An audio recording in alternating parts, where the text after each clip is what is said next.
আপনাকে যে যা বলে যেমন বলে শান্তি পাই, আপনি তাকে তেমন বলতে দিয়েন। তার বলাটা শুনে মুখ গুমরা করবেন না, হাসবেন, শুধু হাসবেন। যদি জিজ্ঞেস করে আমি তোরে বকলাম, বকা দিলাম, মন্দ বললাম, তুই হাসলি কেন, আপনি শুধু এতটুকু বলবেন, এই অশান্তিময় পৃথিবীতে কেউ কারো শান্তি এনে দিতে পারে না।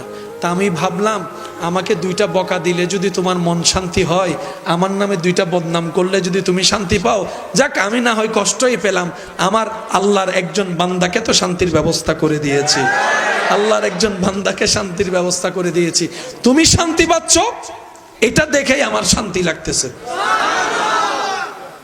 মনে থাকবে ইনশাআল্লাহ। একটু কঠিন, কিন্তু বিশ্বাস করেন উত্তর দেওয়ার চাইতে বড় মজা হচ্ছে চুপ করে থাকা। প্রতিশোধ নেওয়ার চাইতে বড় মজা হচ্ছে ক্ষমা করে দেওয়া। একবার করে দেখেন, শয়তান করতে দিবে না, এটা সত্য, কারণ এগুলা করলে তো আপনি রহমত পাবেন, শয়তান তো এটা চায় না। আচ্ছা, ঝগড়া করে এই পর্যন্ত কোনো সমাধান হইতে দেখছেন?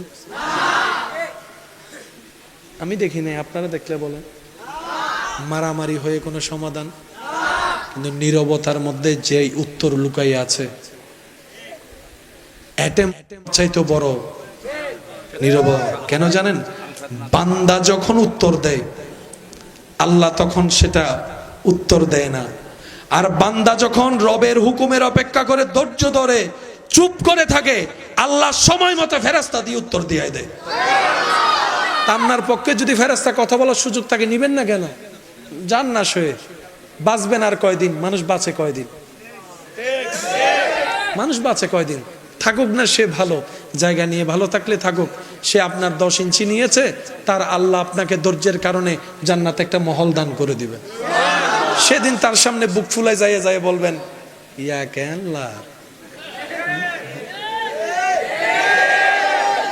তোর মতো বোকা তো আর নাই, 10 ইঞ্চির জন্য জান্নাতের ঘরটা তুই মিস করে ফেলছস।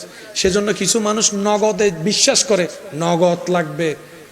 মুসলমানরা নগদে বিশ্বাস করে না, আল্লাহর রহমতের বিশ্বাস করে, রহমতের বিশ্বাস করে। মনে রাখবেন, আল্লাহ কখনো কাউকে ঠকায়, আল্লাহ কখনো ধৈর্য ধারণকারীকে পরাজিত হতে দেয়, আল্লাহ কখনো শুকরিয়া আদায়কারীকে অপমানিত হতে দেয়। কিন্তু আল্লাহ মাঝখানে একটু পরীক্ষা নেন। কিসের পরীক্ষা? আমার বান্দা আমার থাকে নাকি থাকে না, আমার পক্ষে থাকে নাকি থাকে না, আমার দিকে তাকায় থাকে নাকি থাকে না, আমি কষ্ট দিলে কোনো আমাকে ছেড়ে চলে যাচ্ছে কিনা, এইটা একটু আল্লাহ দেখে। যখন দেখে বান্দা বলে যে আল্লাহ যা তুফান দেওয়ার দাও, তোমার রহমত ছাড়বো না, তোমার রহমত ছাড়বো না, তোমার দরবার ছাড়বো না, সিজদা দেওয়া বন্ধ করব না, নামাজ পড়া বন্ধ করব না, কোরআন তেলাওয়াত বন্ধ করব না, ক্ষমা করা বন্ধ করব না, মুস্কি হাসি কথা বলা বন্ধ করব না। যেদিন আপনার এই করাটা রবের কাছে পছন্দ হয়ে যাবে, এমন দেওয়া দিবেন আপনি, আপনার ছেলে মেয়ে, আপনার নাতি নাতনি, 14 খানদান রাখার জায়গা পাবেন না। সেজন্য প্রথমে বলেছিলাম, আমরা আসলে নিতে বলেন না, আমরা আসলে নিতে দিলে কমে, কিন্তু রবের নামে দিলে বাড়ে। সুবহান আল্লাহ, সবাই মিলে বলেন। আল্লাহ আমাদের সবাইকে নেক আমলের জিন্দেগি করার তৌফিক দান করুন। ইন্নাল হামদালিল্লাহ ওয়াস সালাতু ওয়াস সালামু আলা রাসূলিল্লাহ ওয়াল হামদুলিল্লাহি রাব্বিল আলামিন ওয়াল আকিবাতু লিল মুত্তাকিন ওয়াস সালাতু আলান নাবিয়্যিল কারীম ওয়া আলা আলিহি ওয়া আসহাবিহি আজমাইন, আম্মা বা'দ। ফাউযু বিল্লাহি মিনাশ শাইতানির রাজীম, বিবারাকাতি বিসমিল্লাহির রহমানির রহিম। ইন্নাল্লাহা ওয়া মালাইকাতাহু ইউসাল্লুনা আলান নবী ইয়া আইয়ুহাল্লাযীনা আমানু সাল্লু আলাইহি ওয়া সাল্লিমু তাসলিমা। সাল্লাল্লাহু আলা সাইয়্যিদিনা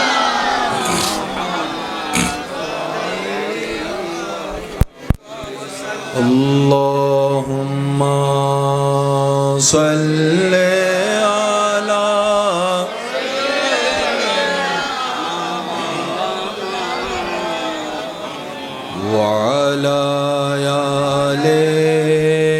सैयदीना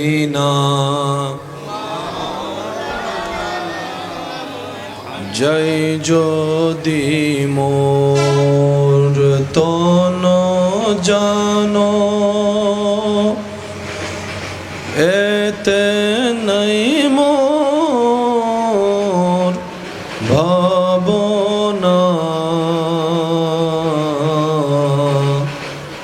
যত দিনো থাকবে প্রাণ নবীজিকে ভুলবো না আল্লাহুম্মা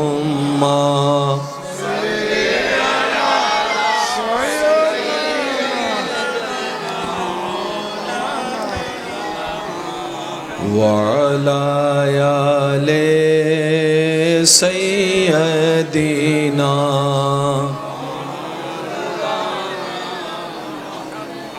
لا إله إلا الله لا إله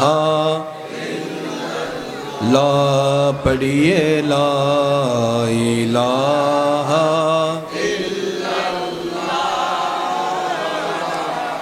इलाहा इल्लल्लाह के ला इलाहा ला इलाहा अद्दकार हजरत शाह सूफी अफजल शाह মাজার ও ইবাদতখানা পরিচালনা কমিটির আয়োজনে এলাকাবাসীর আন্তরিক ভালোবাসা মহব্বতে ও সহযোগিতায় জনাব ভাই মোহাম্মদ ইকবাল আহমদ সাহেবের সভাপতিত্বে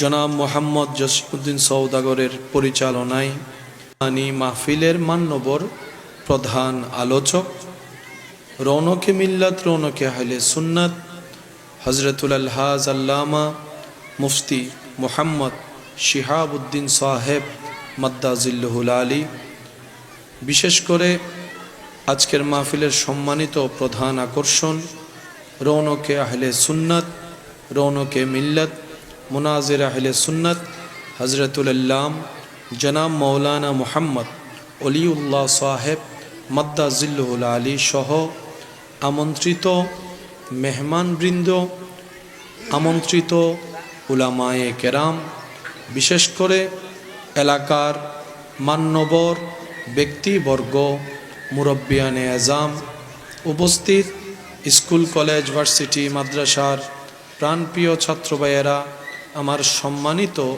মা ও বোনেরা, উপস্থিত আল্লাহর প্রেমিক নবীর প্রেমিক ইমানদার ভাইয়েরা, আসসালামু আলাইকুম ওয়া রাহমাতুল্লাহি তাআলা ওয়া বারাকাতুহু।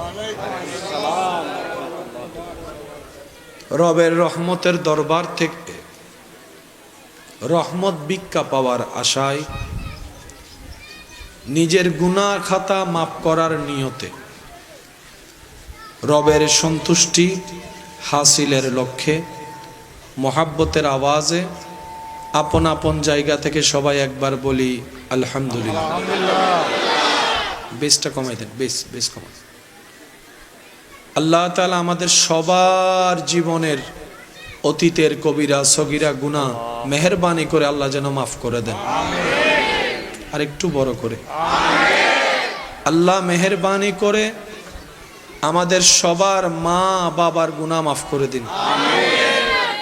আমাদের যত আত্মীয় স্বজন এবং এই এলাকায় যত কবরবাসী কবরের কঠিন আযাবে এখন কষ্ট পাচ্ছে, সবার দোয়ার উসিলায় আল্লাহ যেন প্রত্যেকটি কবরবাসীকে আযাব থেকে মুক্তি দান করে। সম্মানিত উপস্থিতি, কয়েকদিন যাবৎ যে অসুস্থতা, তারপরও ওয়াদা রক্ষার জন্য উপস্থিত হয়েছি। সবার কাছে আমার এই যে বাবা, সবার কাছে আমার ভালোবাসার নিবেদন, যেটুকু সময় আল্লাহ তাআলা আমি অধমকে বলার সুযোগ দান করবেন, এই সময়টুকু সবাই একটু মনের কান দিয়ে শোনার চেষ্টা করবেন ইনশাআল্লাহ। একটু জোরে বলি। আর আমাকে একটু আওয়াজ দিয়ে সহযোগিতা করার চেষ্টা করবেন, আমি যেন বুঝতে পারি আমার ভাইদের কাছে শব্দগুলা পৌঁছাচ্ছে। যারা আওয়াজ দিয়ে সহযোগিতা করতে রাজি আছি তারা একবার বলি মারহাবা। আর একটু জোরে বলি।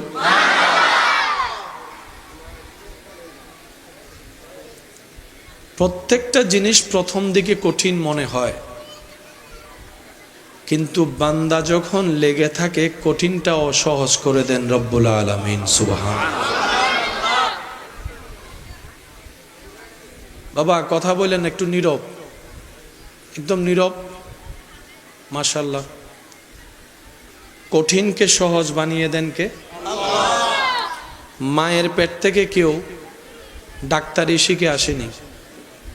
এমন অনেক মানুষ আছে রক্ত দেখলে বেহুশ হয়ে যায়, হালকা ব্লিডিং দেখলে সে রোগীকে নিয়ে যাবার চিন্তা তো দূরের কথা, তারে নিয়ে টানাটানি করা লাগে। কিন্তু সে যখন মন প্রাণ দিয়ে চেষ্টা করে ডাক্তারি পড়েছে, আজকে সে ডেলি 3-4টা অপারেশন করতেছে, এমন ডাক্তারও আছে। প্রথমে যে কোনো জিনিস কি কঠিন, লেগে থাকলে একটু বলতে হবে যে লেগে থাকলে তো কঠিনটাকে সহজে রূপান্তর করে দিয়েছেন কে? কেন করেছেন? আল্লাহ পাক বলে আমার বান্দা চেয়েছে। আর একটু জোরে বলেন না সুবহান।